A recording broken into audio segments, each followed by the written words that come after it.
Kita melihat sekilas kasus baru. Doku adalah seorang supir pengiriman dan setelah baru-baru ini menyukai kopi Irlandia yang merupakan campuran kopi dan whisky. Ia pun berangkat. Saat melewati sebuah taman, Doku menginjak rem mendadak di mana seorang anak, Minguk, duduk di lantai sambil memegangi kakinya dan menangis. Doku gagal dalam tes breathalyzer ketika polisi datang dan tertangkap. Sementara Minguk dibawa ke rumah sakit bersama ibunya, Lee Sang-mi. Hasil diagnosis awal menunjukkan bahwa Minggu tidak tertabrak, tetapi terdapat gejala-gejala yang menunjukkan adanya tabrakan. Rekaman CCTV mendukung bahwa Doku tidak menabraknya, tetapi mungkin ada hal lain yang terjadi pada anak tersebut, mengingatnya tidak bisa menggunakan kakinya. Lee Enso juga terlibat dalam kasus ini, mewakili penggugat Minggu meskipun kasus ini sebenarnya bukan kasus besar. Namun keluarga mereka kaya raya, jadi bisa jadi mereka mencari uang dengan mudah. Sokun memutuskan untuk menangani kasus ini dan membela pengemudi, membawa Hyomin bersamanya untuk menemui psikiater guna mendapatkan penjelasan. Minguk tampaknya yakin ia tertabrak dan ini semacam efek nokebo. Hal ini membuat kasus ini agak rumit karena meskipun tidak ada kerusakan fisik, ada unsur mental dan nokebo ini jelaslah memengaruhi Minguk. Beberapa laporan saksi mata saat itu memberikan sedikit informasi di sini, terutama saat Hyomin mendengar tentang ibu Minguk yang meratap di jalan dan sangat terkejut. Hyomin dan Sokun datang menemui Lee Enso untuk rapat membahas kasus tersebut. Namun, Songchan memberi Hyomin dan Sokun waktu yang salah sehingga rapat dipercepat 30 menit. Tentu saja, ini adalah taktik licik untuk menjebak mereka. Di tengah pertemuan, Songchan menginginkan 200 juta won dan Doku juga bisa menghadapi hukuman berat. Asuransi tidak akan menanggungnya karena Doku sedang mabuk saat itu. Jadinya tidak punya pilihan selain menyerah.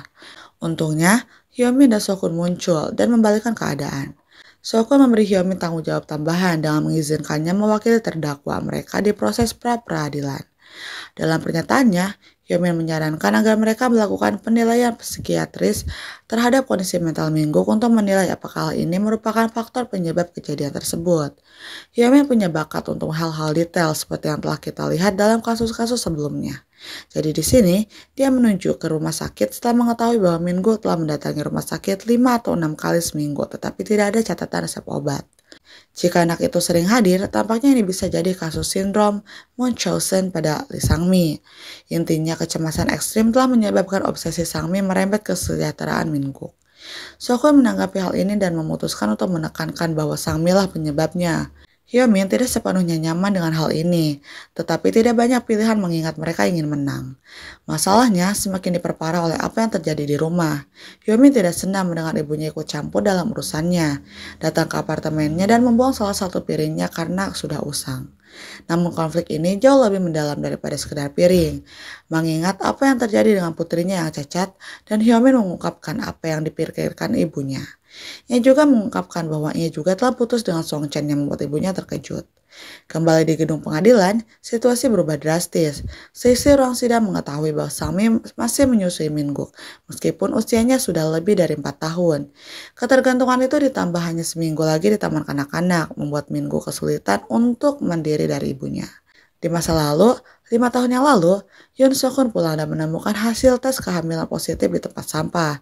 Dengan gembira, ia mendekati pasangannya, tetapi pasangannya bersikap dingin dan tidak terlalu terbuka. Pasangannya mengarang cerita bahwa ia tidak hamil dan menegaskan bahwa mereka telah sepakat bahwa mereka tidak akan punya anak jika mereka sudah menikah.